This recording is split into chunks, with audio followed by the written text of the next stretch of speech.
நிறைவேற்றி பாருங்கள். மக்களை மக்கள் கூட்டக்கூடிய வகுப்பான தலைவராக தெய்வம் கேப்டன் அவர்களை வணங்கி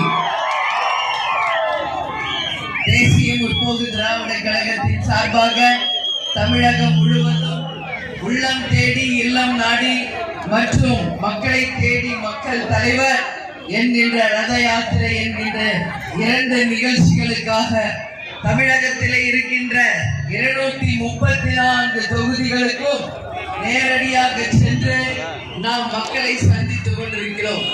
அந்த வகையிலே இன்றைக்கு புதுக்கோட்டை மாவட்டம் கந்தர்வை கோட்டை ஒன்றியத்தில்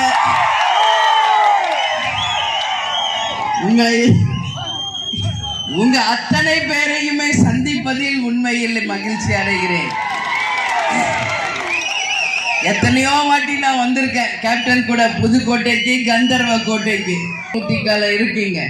இன்றைக்கு நம்மளுடைய மாவட்ட செயலாளர் கார்த்திகேயன் மற்றும் ஒன்றிய நகர பேரூர் கழக கிளைக்கழக நிர்வாகிகள், மண்டல பொறுப்பாளர்கள், மாவட்ட பொறுப்பாளர், தொகுதி பொறுப்பாளர், கழக பொருளாளர் சுதீஷ், மகளிர் அணி சகோதரர் கூட தான் எங்கு போனாலும் போவோம் இல்லையா? ஆமா, உண்மை அதான். ஆனால் இந்த வாட்டி தலைவர் நம்ம கூட தான் வர்றாரு எல்லா இடத்துக்கும். மக்களை தேடி மக்கள் தலைவர் என்று ரத யாத்திரை மூலமாக தமிழ்நாடு முழுக்க மக்களை சந்திக்க நம்ம கேப்டன் அவர்கள் வந்து கொண்டிருக்கிறார். இப்ப இங்க முடிச்சு அடுத்த பாயிண்ட்டுக்கு போற, நீங்க எல்லாம் வாங்க. ரத யாத்திரை நாம தொடங்கி இருக்கிறோம். ரத யாத்திரை ரோட் ஷோ உங்களோட நானும் சேர்ந்து நடந்து வந்து தலைவருடைய ரோட் ஷோவை நம்ம நடத்த இருக்கிறோம் என்பதை இந்த நேரத்தில் தலைவர் அவர்கள் தமிழ்நாடு முழுக்க தலைவர் காலடி படாத இடமே இல்லை என்று சொல்லக்கூடிய அளவு சூறாவளி சுற்றுப்பயணம் செய்து ஒவ்வொரு கிராமம் முதல் நகரம் வரைக்கும் சந்திச்ச தலைவர் நமது கேப்டன் அவர்கள். அதனால உங்க எல்லாரையும் பார்த்து நான் கேட்டுக்கிறது என்னன்னா, மக்களுக்காகவே வாழ்ந்தவர் கேப்டன். அவருடைய கனவு, லட்சியம், கொள்கைகளை நாம் வென்றெடுக்க வேண்டியது நம்மளுடைய கடமை. தலைவர் அவர்கள் மக்களை விரும்பினார், மக்களை நேசித்தார். உண்மையாக கேப்டன் மக்களுக்கான தலைவராக வாழ்ந்திருக்கிறார். அவருக்கு பொய் சொல்ல தெரியாது, ஏமாற்ற தெரியாது, போலித்தனமா நடிக்க தெரியாது. மேக்கப் போட்ட சினிமால தான் நடிப்பாரு, மக்கள் முன்னாடி நடிக்க தெரியாத ஒரு கேப்டன். கோபம் வந்தா அப்படிம்பாரு, ஹாப்பியான கட்டி பிடிப்பாரு, மனசுல என்ன தோணுதோ அதை செய்வார். அதான் கேப்டன்.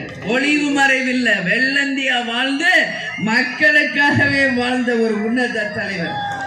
அவரோட வாழ்ந்த காலம் நாம் எல்லாம் பாக்கியம் செஞ்சிருக்கிறோம் நினைச்சுக்கிறோம்.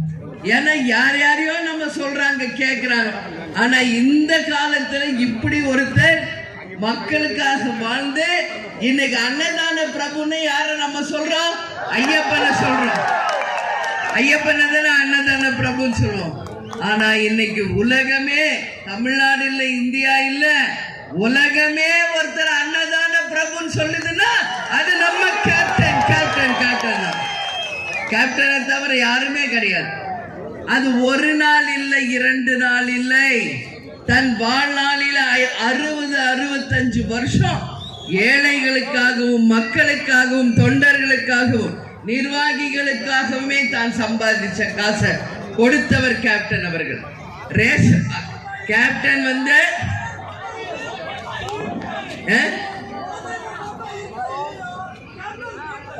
இருக்கு எல்லார் வீட்லயும். சரி, ரொம்ப சந்தோஷம், ரொம்ப சந்தோஷம். இப்ப அவர் என்ன சொன்னார் கேட்டுச்சா? ஒவ்வொரு வீட்லயும் அவங்க குலசாமி போட்டோ இருக்கோ இல்லையோ, நம்ம குலசாமி கேப்டன் போட்டோ ஒவ்வொருத்தர் வீட்டிலையும் இருக்கு. ஒவ்வொருத்தர் வீட்டிலையும் நம்ம குலசாமி போட்டோ இருக்கு. அதான் உண்மை. இது சாதாரண கிடையாது, இந்த வரலாறு சாதாரண கிடையாது. அந்த குலசாமிக்கு இலங்கை வாழ் மக்கள் கொடுத்த ரதம் தான் இன்னைக்கு கேப்டன் ரதமாக தமிழ்நாடு முழுக்க வந்து கொண்டிருக்கிறது.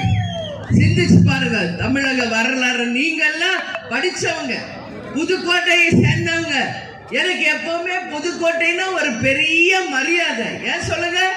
புதுக்கோட்டையில இருந்துதான் அதிக இளைஞர்கள் நம்மளுடைய இந்திய ராணுவ படைக்கு செல்கின்ற முதல் மாவட்டம். அதனால எப்பொழுதுமே புதுக்கோட்டை மேல எனக்கு கேப்டனுக்கும் மிகப்பெரிய மரியாதை. இன்னைக்கு என் பக்கத்துல காவல்துறைகள் நிக்கிறாங்க, ராணுவ அதிகாரிகள் நிக்கிறாங்க. இன்னைக்கு கேப்டன் இருக்கும் போதும் சரி, இல்லாத போதும் நான் எவ்வளவோ பேரை சந்திக்கிறேன், ஏர்போர்ட்ல பாக்குறேன், எல்லா இடத்துலயும் பார்க்கும்போது காவல்துறையினரும் ராணுவத்துறையினரும் என்கிட்ட சொல்றது, கேப்டனை பார்த்துதான் இந்த துறைக்கே நாங்க வந்தோம் அப்படின்னு சொல்லும் போது அவ்வளோ ஒரு கௌரவமா, அவ்வளோ ஒரு மதிப்பா இருக்கும்.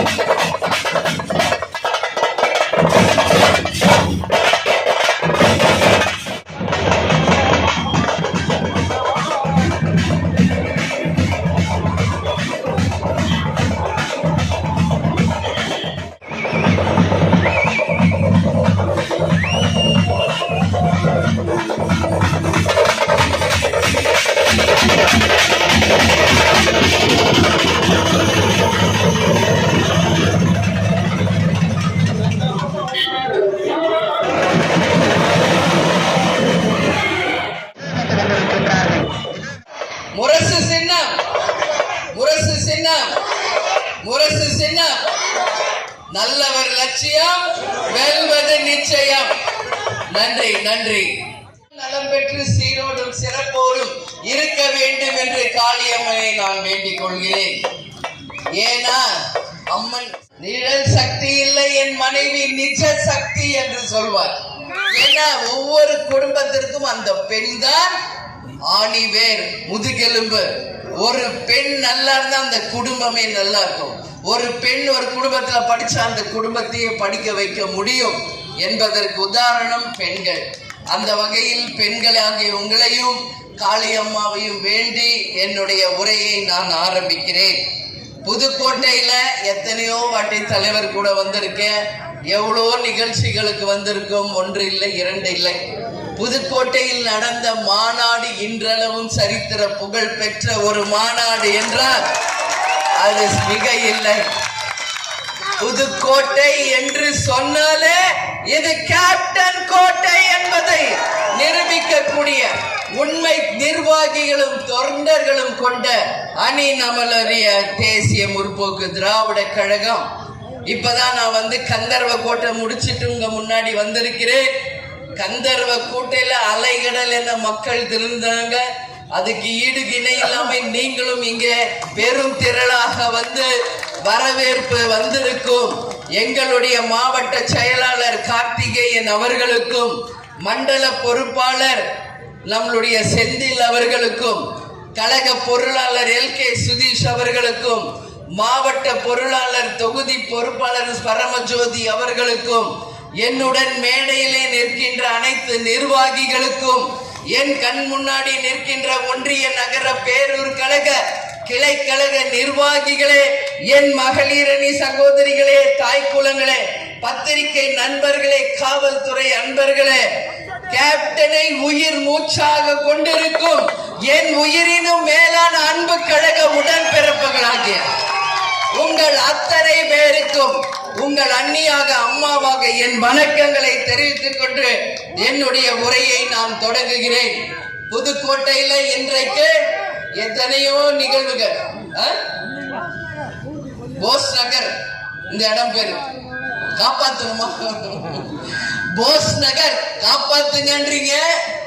நீங்க எல்லாம் ஓட்டு போடுறீங்கல்ல, அதுல ஒரு மாற்றத்தை தாருங்க. அந்த ஓட்டு தான் உங்களை எல்லாம் காப்பாற்றும். அந்த ஓட்டு நீங்க போடுறீங்கல்ல, அது மாற்றும். காளியம்மா அருளால் அந்த நாள் வெகு துறைவில் இல்லை. கேப்டன் எவ்வளவு மக்களுக்காக பேசினார், கொஞ்சம் சிந்திச்சு பாருங்க. கேப்டன் மறைவுக்கு பிறகு இப்பதான் பொதுச் செயலாளராக முதல் முறையாக நான் புதுக்கோட்டைக்கு வந்திருக்கிறேன். தலைவரோட வந்த நாட்கள் தான். தலைவர் இல்லாம நம்ம வர முடியாது. அதனாலதான் கேப்டன் தெய்வமாக இன்னைக்கு ரதத்தில் மக்களை பார்க்க வந்திருக்கிறார். அவருக்கு பின்னாடி ஒரு ரதம் தெரியுதா உங்களுக்கெல்லாம்? தேக்கு மரத்தால் செய்யப்பட்ட அந்த ரதம் உங்க கண்களில் தெரிகிறதா? தெரியுதா? அது யாரால் தலைவருக்கு தரப்பட்டது என்ற வரலாறு உங்களுக்கு தெரியுமா? சரி, தெரிஞ்சவங்க ஓகே, தெரியாதவர்களுக்கு நான் சொல்றேன். கேப்டன் மக்களை உண்மையாக நேசிச்சார். அந்த அன்பின் வெளிப்பாடாக ஒட்டுமொத்த தமிழர்களையும் நேசிச்சார். தமிழ் மொழியை தவிர வேற்று மொழியில் நடிக்க மாட்டேன் என்று உறுதி கொண்டவர். ஒவ்வொரு அரங்கிலும் தமிழன் என்று சொல்லடா, தலை நிமிர்ந்து நில்லடா என்று சொன்னவர். தனது மூத்த மகனுக்கு பிரபாகர் என்று விடுதலை புலி பிரபாகர் பெயரை வைத்தவர். இரண்டாவது மகனுக்கு மதுரையிலே பிறந்ததுனால கேப்டன் அந்த பாண்டிய மன்னனின் பெயரையும் முருகர் பக்தர் என்பதால் சேர்த்து சண்முக பாண்டியன் என்று இரண்டாவது மகனுக்கு வைத்தார். முருகர் என்றாலே தமிழ் கடவுள். தமிழ் மீது அவர் கொண்ட பாசத்தின் விளைபாடுதான் இதெல்லாம். அதனாலதான் அதை நான் சுட்டி காட்டுறேன். தமிழ்நாடு இல்ல, இந்தியா இல்ல, உலகமே இன்னைக்கு தமிழர்கள் இருக்காங்க. அதிலும் இலங்கை வாழ் தமிழர்கள் உலகம் முழுவதும் பரவி இருக்கிறார்கள். அந்த இலங்கை வாழ் தமிழர்களுக்கு உதவி செய்த தமிழக தலைவர்கள் இரண்டு பேர். ஒன்று புரட்சி தலைவர் எம்ஜிஆர், மற்றொன்று புரட்சி கலைஞர் கேப்டன். ஈழ படுகொலை நடந்த போது இனிமேல் என் வாழ்நாளில் நான் பிறந்த நாள் கொண்டாட மாட்டேன் என்று உச்ச நட்சத்திரமாக இருந்த போதே அந்த விழாவை தடுத்து நிறுத்தியவர் கேப்டன் அவர்கள். எல்லா நிர்வாகிகள் தொண்டர்கள் கேட்டுவிட்டது இணங்க வறுமை ஒழிப்பு தினமாக அந்த நாள் ஏழை மக்களுக்கு உதவும் நாளாக மாற்றி காட்டிய ஒரு புனிதர் நமது கேப்டன் அவர்கள். அதனோட விளைவு மக்களை அவர் உண்மையாக நேசித்ததின் விளைவு. மக்களே இன்னைக்கு தலைவரை விரும்புகின்ற நிலைமை உலகம் முழுவதும் நடந்து கொண்டிருக்கிறது. கேப்டன் ஆலயம் இன்னைக்கு சென்னையில் இருக்கு. அந்த ஆலயத்திற்கு தினம்தோறும் ஆயிரக்கணக்கான மக்கள் உலகம் முழுவதும் வராங்க. மெயினா ஸ்ரீலங்கா, சிங்கப்பூர், அதே மாதிரி லண்டன், சுவிட்சர்லாந்து, துபாய், இந்த மாதிரி பல்வேறு நாடுகளில் இருக்கும் நம் தமிழர்கள் சென்னைக்கு வரும்போது கேப்டன் ஆலய தரிசிக்காம யாருமே போறதில்லை. அதுல அதிகமாக மலேசிய மக்கள் அதிகமானவர்கள் வந்து கேப்டனை விரும்பி பிரார்த்தனை வச்சு அவரை வேண்டிட்டு போறாங்க. அந்த அளவு கேப்டனை விரும்பக்கூடிய தமிழர்கள் இன்னைக்கு உலகம் முழுவதுமே இருக்காங்க. அந்த இலங்கை வாழ் தமிழர்கள் மேல் கேப்டன் வைத்த அந்த அன்பின் விளைவாக கேப்டன் ரதம் இலங்கை வாழ் மக்களால், இலங்கை தமிழர்களால் கேப்டனுக்கு பரிசாக தரப்பட்ட ரதம் தான் அது. இது ஒண்ணு சாதாரண வரலாறு இல்லை. நல்லா புரிஞ்சுக்கணும். புதுக்கோட்டை மக்கள் அறிவாளிகள் சிந்திக்கணும். இந்த தமிழ்நாட்டை எத்தனையோ ராஜாக்கள் ஆட்சி செஞ்சிருக்காங்க. சேர, சோழ, பாண்டிய, பல்லவ மன்னர்கள் ஆட்சி செய்த பூமி. அது மட்டுமில்லை, எத்தனையோ முதலமைச்சர்கள் ஆட்சி செய்த பூமி. எந்த ராஜாவுக்கோ எந்த முதலமைச்சருக்கோ மக்கள் ஒரு பரிசு கொடுத்தத வரலாறு இருக்கா? வரலாறு? அந்த வரலாறை உருவாக்கிய ஒரே தலைவர் நமது கேப்டன் மட்டும். பார்த்துட்டு இருக்கீங்க உலகம் முழுக்க. இன்னைக்குதான் தெரியுது அவர் எவ்வளவு பெரிய ஒரு நல்லவர் என்பதை இன்னைக்கு உலக மக்களே வியந்து பார்க்கிறேன். அன்னைக்கு பிளான் பண்ணி கேப்டன் புகழ் பரவாம தடுத்தவங்க அரசியல்வாதிகள்.